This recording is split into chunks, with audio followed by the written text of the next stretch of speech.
آج ہم جزم کی مدد سے بننے والا ایک نیا اردو کا لفظ پڑھنا سیکھیں گے۔ آج کا ہمارا لفظ ہے علم۔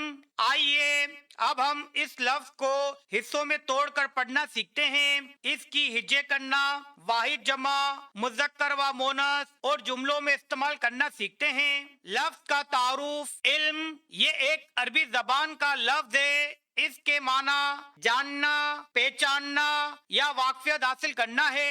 لفظ علم میں 3 حروف ہوتے ہیں۔ پہلا حرف عین، دوسرا حرف لام، تیسرا حرف میم۔ اب ہم ان تینوں حروف کو آپس میں جوڑ کر پڑھنا سیکھیں گے۔ یہاں پر حروف کو 2 جوڑیوں میں تقسیم کیا گیا ہے۔ پہلے حروف کی جوڑی میں 2 حروف ہے۔ پہلا حروف عین ہے، دوسرا حروف لام۔ اس حروف کے اوپر جزم کی اعراب ہے۔ جزم کے قاعدے کے مطابق جزم جس بھی حروف کے اوپر آتا ہے وہ اپنے سے آئے ہوئے پہلے حروف کے ساتھ مل کر پڑھا جاتا ہے۔ ان 2 حروفوں کے نیچے زیر کی اعراب ہے۔ ہم ان 2 حروفوں کو زیر کی مدد سے آپس میں جوڑ کر پڑھیں گے۔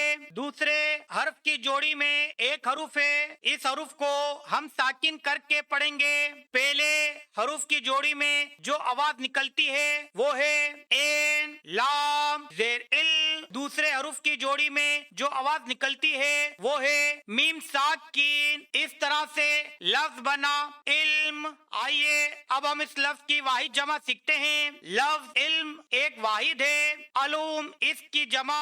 اب آئیے ہم اس لفظ کی مذکر و مؤنث سیکھتے ہیں۔ لفظ علم ایک مذکر لفظ ہے، مذکر مرد کے لیے استعمال ہونے والا اسم۔ آئیے اب ہم اس لفظ کو جملے میں استعمال کرنا سیکھتے ہیں۔ علم ایک بڑی دولت ہے۔ گائز ہم اس لفظ کو اس طرح سے نہیں پڑھ سکتے علم بڑی دولت ہوتی ہے، کیونکہ یہ ایک مذکر لفظ ہے۔ علم حاصل کرنا ہر انسان پر فرض ہے۔ گائز ہم اس کو اس طرح سے نہیں پڑھ سکتے علم حاصل کرنا ہر انسان پر فرض ہوتی ہے۔ علم ایک روشنی ہے جو اندھیرے کو مٹاتی ہے۔ گائز ہم اس کو اس طرح نہیں پڑھ سکتے علم ایک روشنی ہوتی ہے، کیونکہ یہ ایک مذکر لفظ ہے۔ گائز اگر آپ کو ہماری یہ ویڈیو اچھی لگی ہو تو اس کو لائک کریں، شیئر کریں اور اس چینل کو سبسکرائب کرنا نہ بھولیں۔ پھر ملتے ہیں اگلی ویڈیو میں۔ Thanks for watching.